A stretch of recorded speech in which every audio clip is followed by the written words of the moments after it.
WHCR 90.3 FM, New York. Good morning, Harlem. Peace and blessings, and happy 2019. It's been a minute. I mean, I wasn't on during the Christmas holiday, and I wasn't on during New Year's. Sister Mary Jefferson had extended time, and you all hung out with her. So I'm happy to be back with you. Hope you are feeling empowered and productive, and let's see, and feel the financial gain that's coming and all of the other great and good things, because that's how I'm feeling. I'm looking forward to a great 2019. 2018 had its triumphs, its tragedies, its, things that I didn't expect. But it was a great year. Every year above ground is a great year. And there's always opportunity to learn new things. You can't go into the next year without having learned something. The life lessons, the things you do the pull up on, and some things that you discard, meaning to remove some things, people included, away from you if you are planning to be more productive in the next year. So I just want to say that I miss being on the air, but I also needed to put some time with my family. And just thank you all for being patient and hanging out with Sister Mary Jefferson. And I want to give thanks to the Creator for the restoration of my mom, her doing well because she had been sick. And so, I'm just grateful for that. And, of course, forever grateful to WHCR and the WHCR family. We here at WHCR are constantly in uplift of each other. So I want to give a big shout out to Angela Harden, who showed up at Street Corner Resources Kwanzaa and gave me an award on the day of Ujima, Collective Work and Responsibility. And of course, I was not expecting that, and it made me cry, happy tears, but it made me cry. And other people started crying too. They said, I never seen you cry. I cried too, but it was just a joyous and wonderful occasion. And the Street Corner Resources team was in the building, very supportive. And when I say the team, I mean everybody from the administrative office, the street team, volunteers. I mean, the place was packed from the door to the floor. That was the Street Corner Resources Peace Cafe. So thank you, Angela.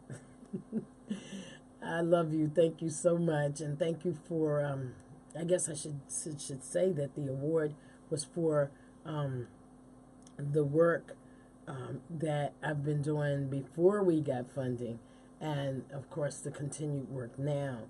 And it's always nice when the work is recognized. So I just want to say thank you. I have to post because I didn't post anything. And so anyway, we'll work on that today. I know you'll help me. In studio with me is the dynamic. You've been doing some great things, Cool Breeze. We're going to talk a little bit about everything. We got the whole hour today. And so you're going to talk today. So Cool Breeze, also known as, I'm going to say, James C.B. Gray, also known as Cool Breeze. I ain't going to let his mama get me for not saying his full name. And we've been just doing some work together for the last number of years, and just always trying to look at how we can improve our community and talk about changes we'd like to see. And one of the things I have to say about James C.B. Gray, also known as Cool Breeze, I have to say that he has been committed and diligent to the work on the ground, showing up. I mean, protests, everything, rallies with the National Action Network.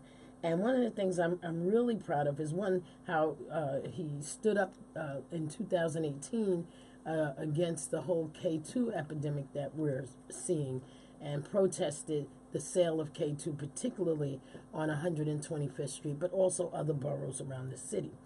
The other thing is he has been acting, and I'll let him talk about that, but he's going to be, you'll see his face with a particular product, and I'll let him talk about that too.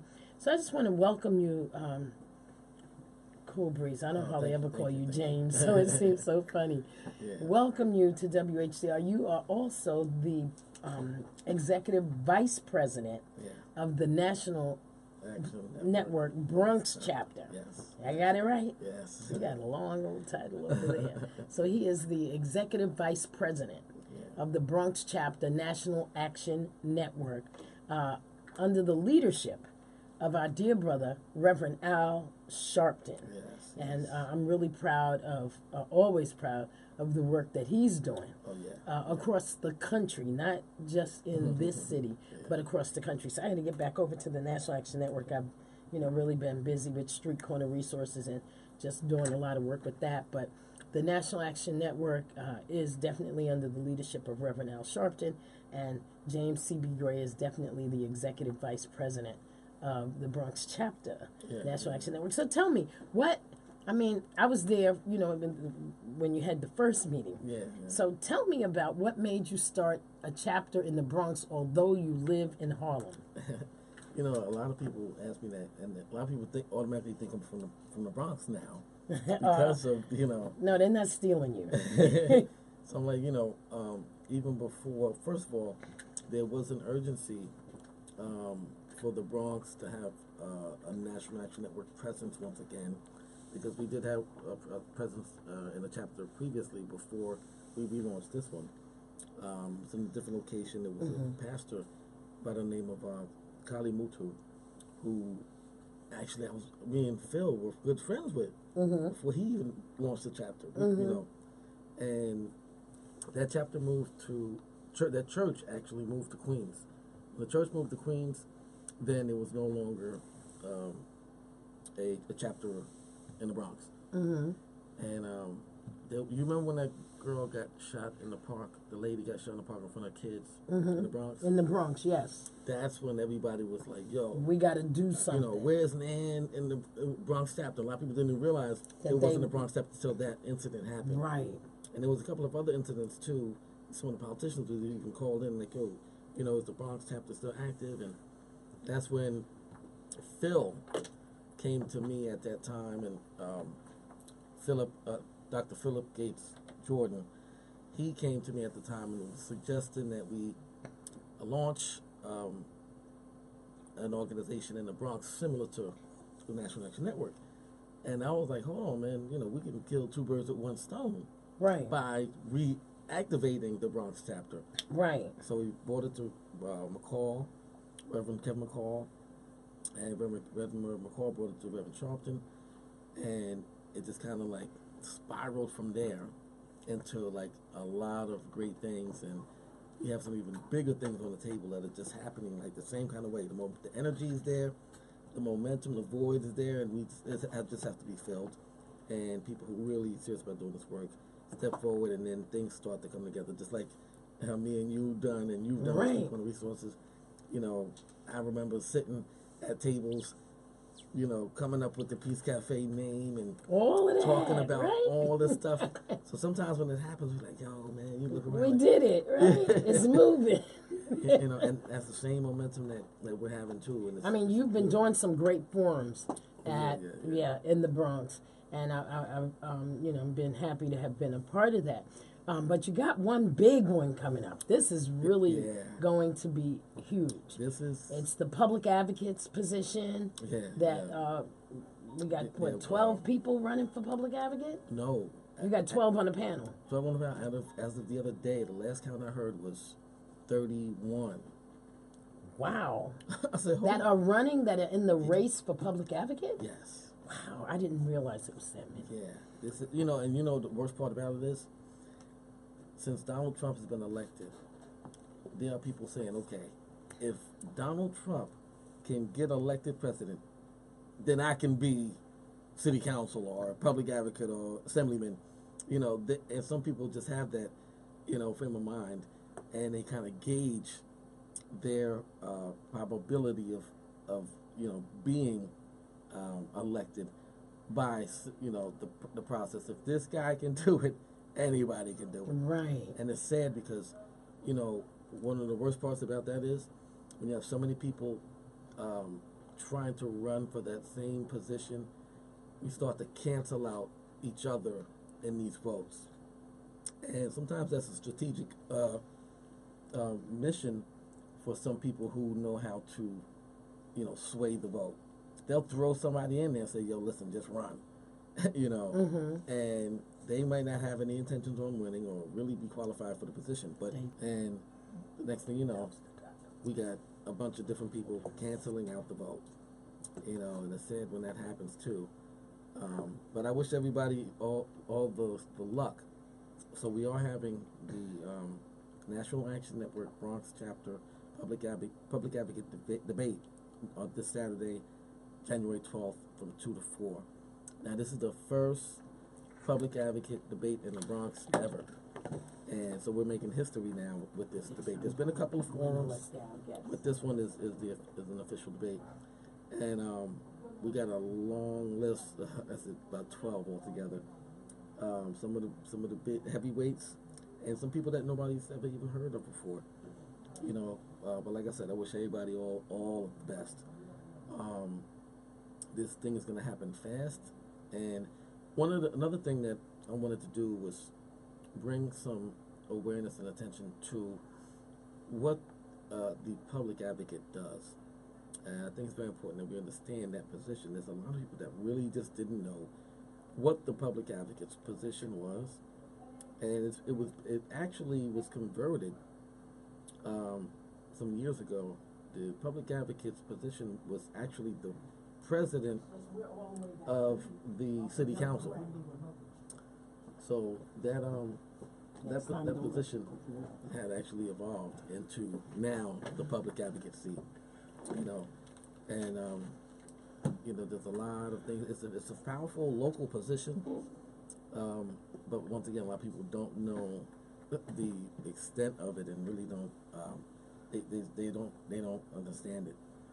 But like I said, it started off as the head of the city council, so it was even referenced as the president of the city council board. Wow! So they converted that, just the name really, and added some other components to that position. And at one point, they were even talking about phasing it out. As a matter of fact, even as of recently, I heard, but it's not going to happen. But people kind of put stuff out there. Right. Okay, everybody's getting ready for the election. Then somebody says, well, they're going to get rid of the position. I'm like, okay, that's not happening. So yeah, it's a very powerful local position, and that was formerly the head of the city council. So they would actually put in place to regulate the city council, and even submit legislation and do a couple of other things. And now that I think right before Mayor de Blasio became mayor, the public advocate. Oh, okay. They had changed a lot of stuff around. So, tell us more. I mean, these candidates, what do you know about the 12 that you have? Who could we expect on this? I know you may not remember every single name. I don't actually. But I know that. No, I got. Of course, we got Jamani Williams. We got Michael Blake, Melissa Martin-Verito, Denise.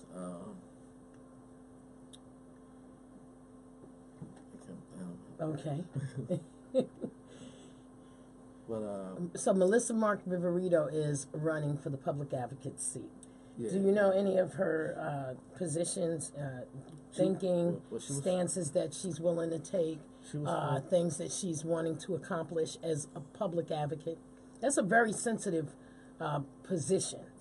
Yeah. Just in case our listening audience doesn't know, the public advocate position is a serious position here in New York City. If anything ever happened with the mayoral seat, and the mayor wasn't able to carry out his duties or her duties, then that position would be assumed by the person who is the public advocate. Yeah, and a lot of people automatically think that it goes to deputy mayor or borough president, but it actually goes to the hold on. But yeah, it goes to the public advocate.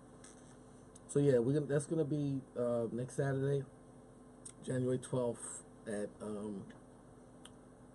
1069 Morris Avenue, which is the Bronx National Action Network chapter location on the corner of 166th Street and Morris Avenue. And it's going to be a packed house. What time is that going to take place? From 2 p.m. to 4 p.m. Okay. And what could people expect that's going to happen at the public advocates debate? Like, will the audience have an opportunity to kind of chime in, ask questions? I just want to say for the listening audience, if they just tuned in, you're listening to Street Corner Resources Live, host Aisha Sekou, and this is WHCR 90.3 FM, and we're having a conversation with James C.B. Gray, also known as Cool Breeze. Yeah, so there will be an opportunity for the audience to ask questions. The way that we're going to do that is we're going to submit the questions before the debate starts, and everybody's going to have a pencil and a piece of paper and a cue card, and you're going to write your question on the cue card. The question is going to be submitted to the moderator, and what happens is, one of the good things about that process is some people are asking the same question. So if we get about 4 or 5 people with that same question, that question will definitely be asked and addressed. Even if there's a variation, we'll even put that in there to kind of cover all areas. And yeah, the moderator's going to screen out the questions because sometimes they are repetitive. There's a couple of big topics that everybody's really concerned about. Of course, housing, the NYCHA situation, the homeless issue. Well, the whole, I don't want to run through this, but the whole NYCHA situation is huge. It has to be huge in the debate because it's huge in the city. It's major. Right? We're seeing people with rats crawling on stoves and no hot water, no heat, or no running water in some cases. Yeah. And then people are talking about that there's falling ceilings and, of course, repairs that haven't been made for years. And then repairs that were said to have been made for years. That weren't made. That were never made. Yeah. And so I expect that conversation, during the debate is going to be huge. That's a whole, segment, actually. It's going to be dealing specifically with NYCHA. Who's moderating? We got Louis. Torres. Louis Torres. Okay, from the Bronx. Is moderating, and Tapia is going to be coordinating too. Okay. But yeah, Louis is amazing principal from the Bronx. Right. Yes, Louis Torres. He posted the other day yo, I'm honored to be, a moderator, and we selected him because we know he's somebody who's in the Bronx, very heavy, who knows about these issues, who's been affected directly, and has beat the odds. Like when he told me that the guidance counselor told his mother, he's not college material. Oh, I remember when they did that with me. Yes, they were doing that to a lot of Black and Latino people at that time. I think we come out of the same era, he and I. And I couldn't even imagine that. Oh, but that's what they did. That's what they did. They discouraged Black and Latino students from going to college. And the guidance counselors, who some of them are still in public schools right now, have been discouraging young people from going to college. So that's why it's so important that parents like yours and mine stayed on it, know. We're going to come right back.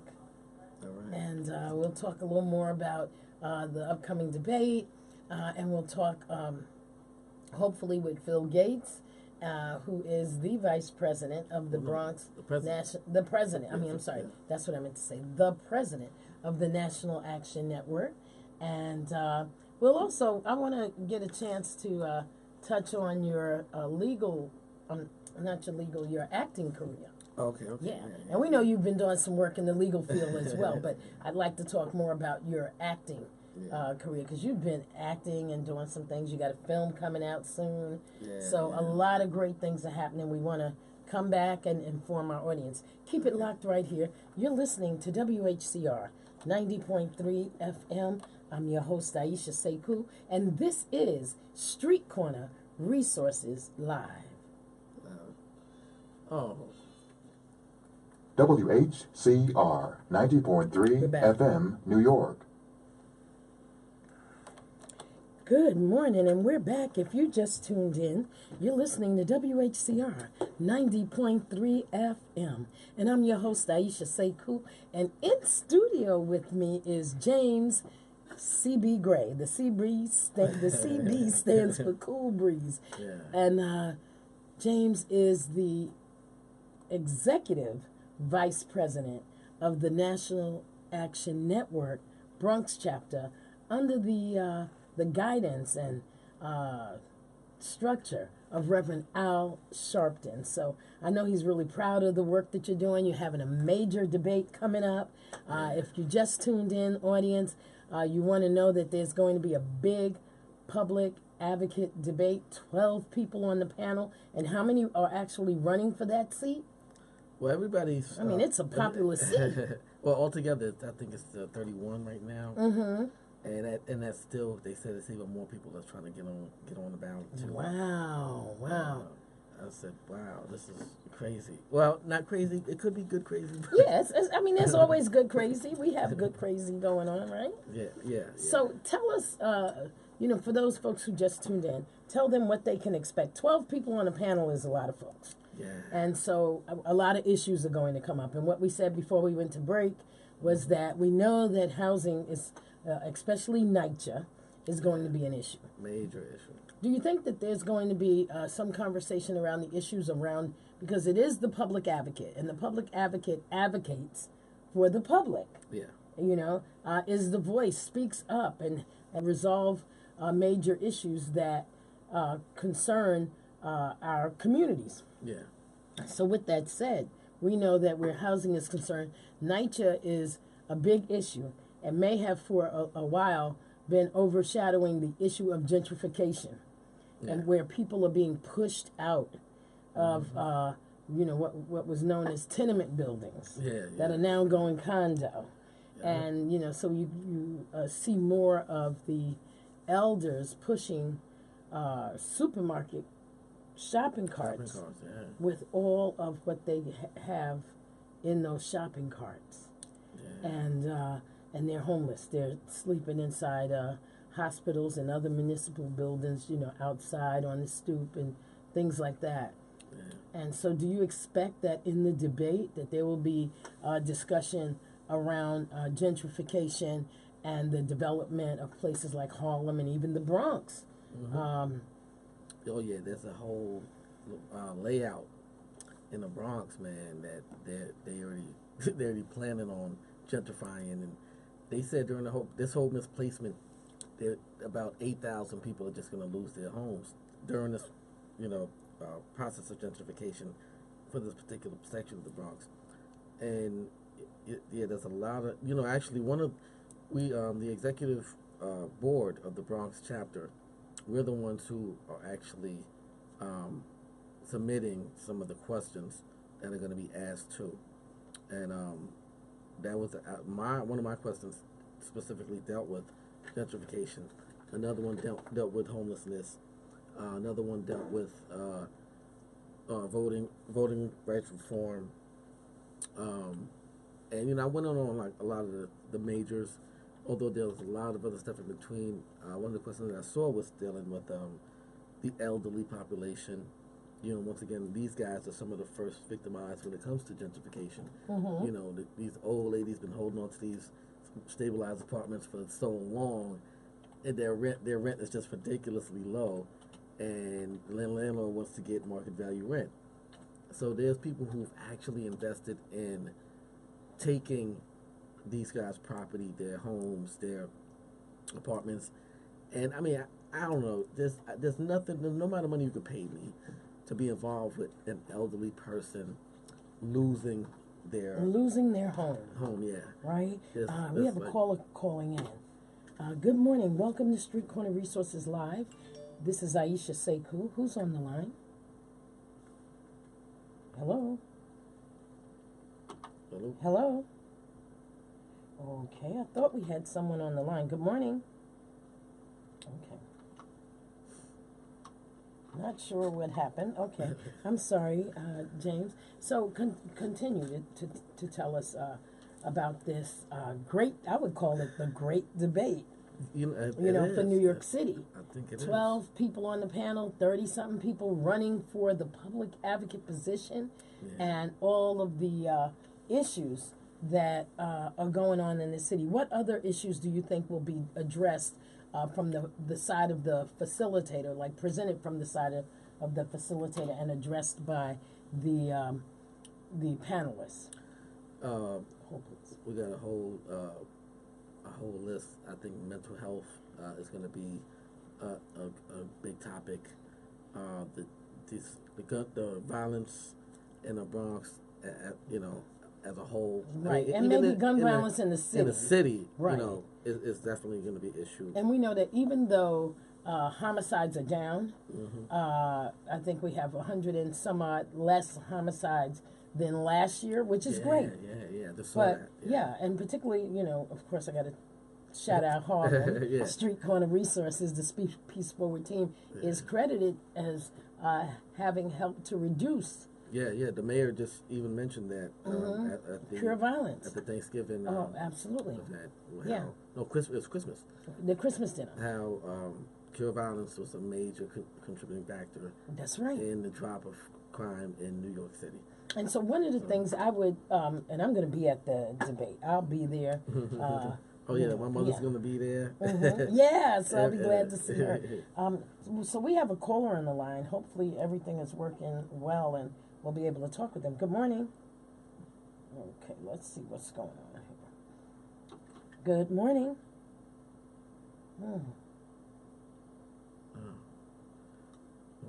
Good morning. Okay, so I tried. I don't know what's going on with the system. But, so other topics to be addressed besides housing, because housing is a huge issue. That's a whole segment. We got this whole K2 thing going on in the city. Yeah. We're seeing young people falling out, lung combustion, What do you expect the conversation will be around that?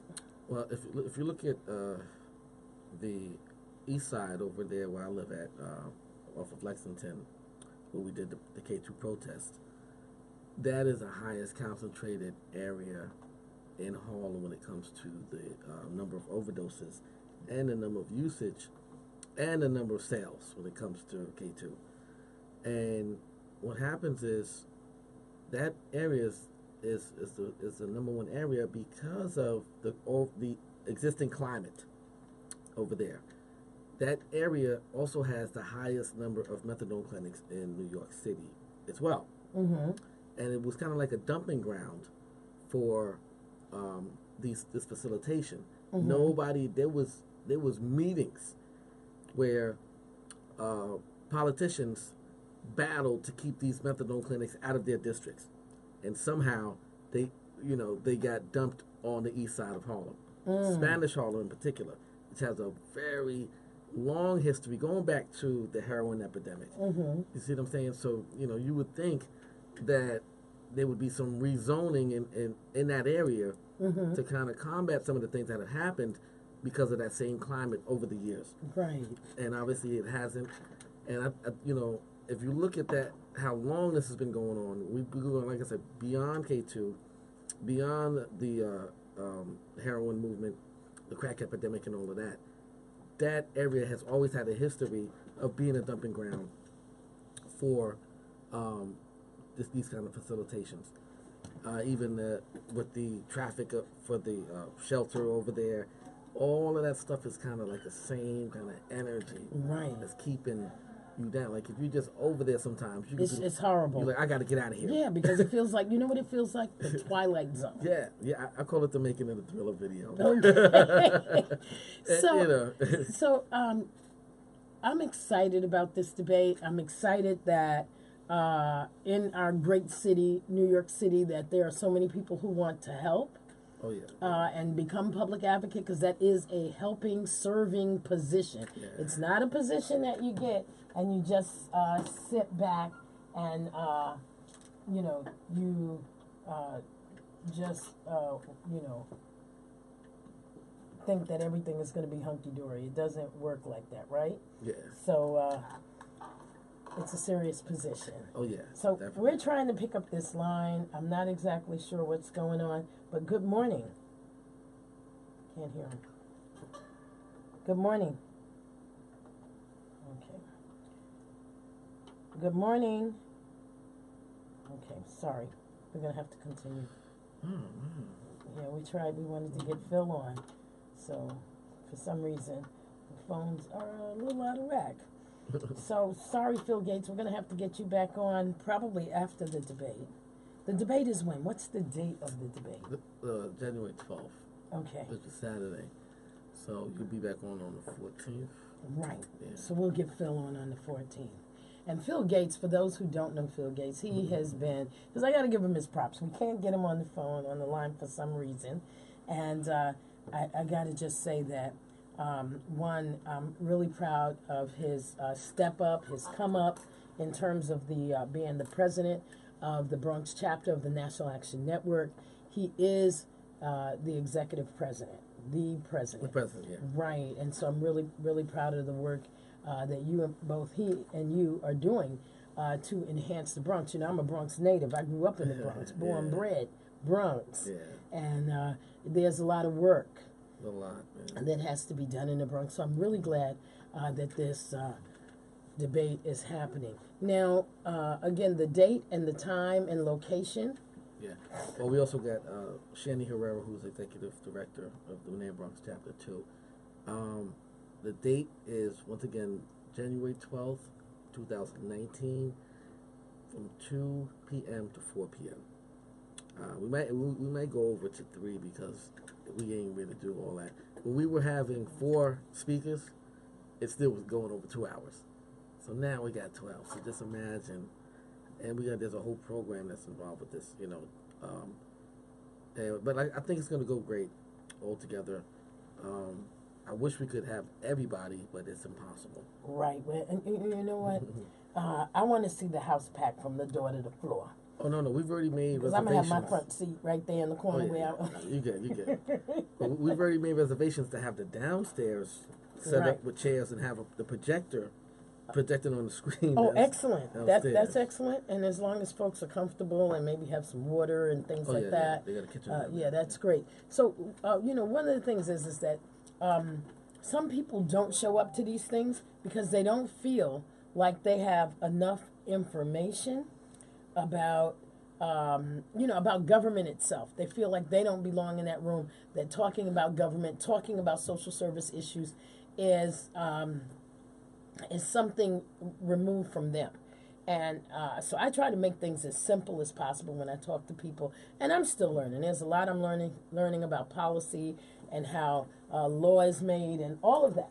But I was looking at the public advocate's position right here on nyc.gov. I want our listening audience to know that there is a place you can go to get more information about these positions. Mm-hmm. Public advocate, you want to know what the public advocate does, the telephone number. So I just want to share that the public advocate acts as an ombudsperson for all New Yorkers, meaning they act on behalf of all New Yorkers. It's a government official who champions the public and ensures government is responsive to their needs. So the public advocate holds the government of New York City accountable to the community.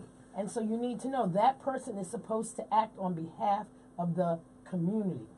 And so there's a whole host of information on nyc.gov.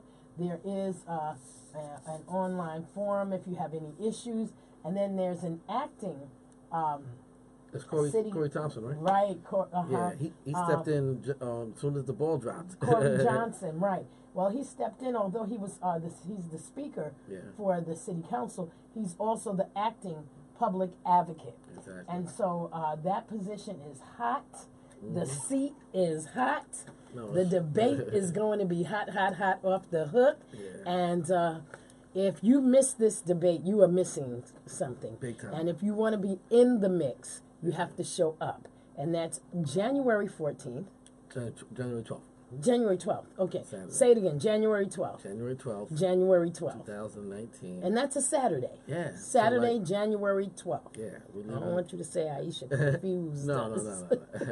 And And it is the public advocate debate, and the public advocate position is wide open. And I think that people are going to kind of break the vote on this one. But in our final few minutes, we just want folks to know to show up. Is there a telephone number if they need more information? Yeah. I don't have right now. Okay, so Actually, they can first check your number. page. Yeah, you check. Oh yeah, the flyer is actually on my Facebook page.